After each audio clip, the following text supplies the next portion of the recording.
सोनामुखी, हरड़, मुलेठी जैसी अनेक जड़ी बूटियां और हजारों वर्षों का प्राचीन आयुर्वेदिक ज्ञान इस एक बोतल में समाया हुआ है। कायम टैबलेट, आपकी खुशियों का साथी।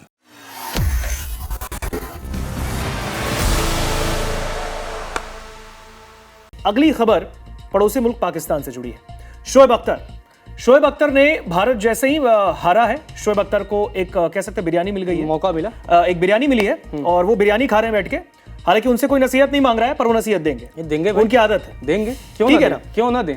और शोएब अख्तर जो कह रहे हैं रजत, कि भारत जिस तरीके से हारा, ये वही टीम है जिसने पाकिस्तान को फेंटा लगा दिया, पाकिस्तान की नब्ज तोड़ दी, यही भारत को साउथ अफ्रीका रौंद के गया। पर ऋतिक एक इंटरेस्टिंग बात बता रहा हूं, हम पाकिस्तान को दिन रात गाली दे लें। T20 वर्ल्ड कप के हिस्ट्री में 5 सेमीफाइनल भारत खेला और 5 पाकिस्तान भी खेला है। ठीक है। अगर हम इतनी सुविधाओं के बाद अब तक अगर हम 5 सेमीफाइनल खेले हैं और कम सुविधाओं के बाद हम भारत की मीडिया और भारत के लोग लगातार दिन रात गाली देते रहते हैं कि पाकिस्तान के पास वर्ल्ड क्लास प्लेयर नहीं है, पाकिस्तान के पास तो इंफ्रास्ट्रक्चर नहीं है। लेकिन अगर वो, मैं कह रहा हूं, कम इंफ्रास्ट्रक्चर के बाद भी, कम सुविधाओं के बाद भी उन्हें के पास IPL नहीं है, और अगर वो 5 सेमीफाइनल वो भी खेले हैं, तो आप में और उनमें डिफरेंस क्या है? वो एक बार ट्रॉफी जीते, आप 2 बार ट्रॉफी जीते हो, एक बार तो उन्होंने जीता है ना, 5 सेमीफाइनल वो भी खेले हैं। और आज अगर आप सिर्फ एक पाकिस्तान को हराकर अगर आपको खुशियां मनानी है तो आप मनाइए। सिर्फ आपको अब ये समझना होगा ऋतिक, जैसे अभी पाकिस्तान किस मोड में जी रहा है कि हम इंडिया को हरा दें, हमारे लिए वर्ल्ड कप से ज्यादा बड़ा वो विन है। बिल्कुल। लेकिन अगर हम बात करें, इंडिया अब उस मूवमेंट में नहीं है भाई। आप पाकिस्तान को हराए ना हराए, आप पाकिस्तान से हार जाए, वर्ल्ड कप लेकर आए, लोग भूल जाएंगे। अब इंडिया का माइंडसेट वो नहीं है। इसीलिए शोएब अख्तर ने सीधे तौर पर कहा है, भाई भारतीय गेंदबाजों को उन्होंने कहा है कि भाई ये वो खौफ नहीं है, मतलब एक हवा बना है कि भारतीय गेंदबाजों का, कहा है कि भाई कोई भी पांड्या और दुबे, शिवम दुबे दोनों बेअसर दिखे, और कहा कि जो मार्शल का खौफ था ना वेस्ट इंडीज के, वैसा नहीं है। शोएब अख्तर ने यह भी कहा कि कुलदीप यादव बहुत मैच विनिंग प्लेयर हैं आपके, लेकिन आप उन्हें मौका नहीं देते हैं। कुलदीप यादव को आप जो है बाहर बिठा के रखते हैं। और अख्तर ने कहा कि हार्दिक पांड्या और शिवम दुबे 120 की स्पीड से बॉलिंग कर रहे थे। वो कोई मैल्कम मार्शल नहीं है जो अफ्रीका की टीम को डरा सके, मतलब वो काबिलियत नहीं है।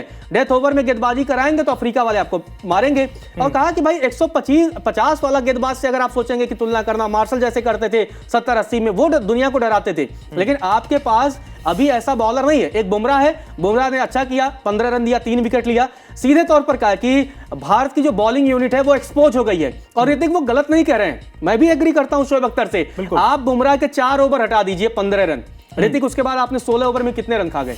160 से ज्यादा रन आप खाए 16 ओवर में। बुमराह के अगर वो 4 ओवर में 30 होते तो आप 200 से ज्यादा रन खा चुके होते।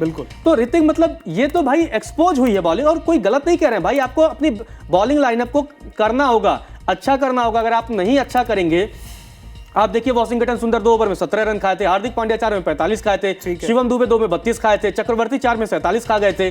अर्शदीप और बुमराह ने थोड़ी बहुत इज्जत बचा ली थी। अर्शदीप ने 28 रन 4 ओवर में दिए, बुमराह ने 4 ओवर में 15 रन दिए थे। तो इसीलिए और दूसरी चीज ऋतिक, एक बात मैं भी कहता रहा हूं कि हमारे स्पिनर्स को लगता है मीडियम पेसर बनना है। वरुण चक्रवर्ती, ठीक है, आप पाकिस्तान के खिलाफ भी हमने जीत हासिल की, लेकिन उस मैच में भी हम ऋतिक देखेंगे कि लगातार जहां पाकिस्तान के स्पिनर 78, 75 या 80 की स्पीड में बॉलिंग स्पिनर कर रहे थे, लगातार इंडियन स्पिनर 90 से ऊपर कर रहे थे। और वरुण चक्रवर्ती की average speed 94-95 kilometre per hour है। जब आप बॉल को थोड़ा स्लो नहीं रखेंगे, आप मीडियम पेसर थोड़ी हो यार कि आप जाओ आपको स्विंग मिलेगा। आपको स्पिन कराना है, थोड़ा बॉल को आप लूप तो दो, थोड़े से टर्न होने का मौका तो दो, ठीक है। ये एक जो ग्राउंड के बाहर भी लोग बैठ के देखते हैं, उन्हें भी पता है यार थोड़ा स्लो डालो तभी टर्न होगी, लेकिन ये लोग पता नहीं किस स्पीड में 95, 97। वरुण चक्रवर्ती ने कई गेंदें 100 से ऊपर की स्पीड से डाली। और जितनी तेज आप डालोगे बैट्समैन के लिए उतना आसान हो जाएगा, वो खड़े खड़े लंबे छक्के डालेगा। और सीधे तौर पर कुलदीप यादव की कमी खल रही है, लेकिन अब वो चाहते हैं कि भाई कुलदीप यादव को मौका दिया जाए। तो शोएब अख्तर का ये बयान है, और निश्चित तौर पर क्यों ना भाई आलोचना करे, आपने ऐसा परफॉर्मेंस किया है, आपके पास सब सुविधा है, आपके पास IPL में पैसा है, आपके पास इतना बड़ा इंफ्रास्ट्रक्चर है, BCCI आप पर इतना खर्चे करती है, और इसके अलावा क्रिकेट फैंस से आपकी उम्मीदें भी हैं, आपने उम्मीदें बनाई है, लेकिन ये टीम अब उम्मीदों को तोड़ रही है। और अगर ऐसे खेलते रहेगी तो एक दिन ऐसा ना आ जाए कि भाई लोग आप पे भरोसा करना छोड़ दें। ये एक बहुत बड़ा स्टेटमेंट हो जाएगा ऋतिक, क्योंकि जैसे कि आज बहुत ऐसी टीमें हैं कि उनके फैंस का भरोसा ही नहीं, यार हमारी टीम, अब पाकिस्तान के फैंस को नहीं भरोसा है कि उनकी टीम वर्ल्ड कप जीत सकती है। बिल्कुल, क्या हम भी ऐसे भरोसा करना छोड़ दें? क्योंकि आप इंडिया में हार रहे हो यार, ठीक है, कहीं और जाके आप हारते तो फिर भी एक पल के लिए समझ आता कि आपको पिच नहीं समझ में आई, आपको ये नहीं समझ में आया। आप अपने कंट्री में और एक तरफा हार रहे हो, 76 रनों से आप हार रहे हो। चलो 10-15 रन आप एक बार भी अगर आप मैच में होते, शुरू के बुमराह और अर्शदीप के वो 4 ओवर छोड़ दिए जाए, बाकी 34 ओवर का जो मुकाबला हुआ है, 36 ओवर का, उन 36 ओवर में टीम इंडिया 1% भी मैच में नहीं थी। नहीं बिल्कुल, और जिस तरीके का ये मुकाबला हुआ है, इस मुकाबले ने सबको हैरान किया। और देखिए इवन शोएब अख्तर का भी बयान सामने आया। शोएब अख्तर ने भी कहा कि आपके जो मैच विनर प्लेयर हैं, आप उनको डगआउट में बिठा रहे हैं, आप उनको मौका तो दीजिए। इवन ये सवाल है, जब अच्छे फॉर्म में अक्षर पटेल थे, वाइस कैप्टन है भाई अक्षर पटेल, फिर भी वो डगआउट में बैठे थे। तो हालांकि अब ये बताता है कि भारत खैर किस तरीके से सोच रहा है। लेकिन सबसे बड़ी बात यह कि भारत के अब पास 2 मुकाबले हैं। एक तो खेलना है चेन्नई के चपॉक में जो कि 26 को है, फिर अगला खेलेंगे हम कोलकाता एडन गार्डन में। लेकिन अब मुकाबला जो है बहुत ही धमाकेदार होने वाला है भारत के लिए डू और डाई है ये। फिलहाल इस लाइव में इतना ही, हमें दीजिए इजाजत, कल फिर इसी वक्त मुलाकात होगी आपसे।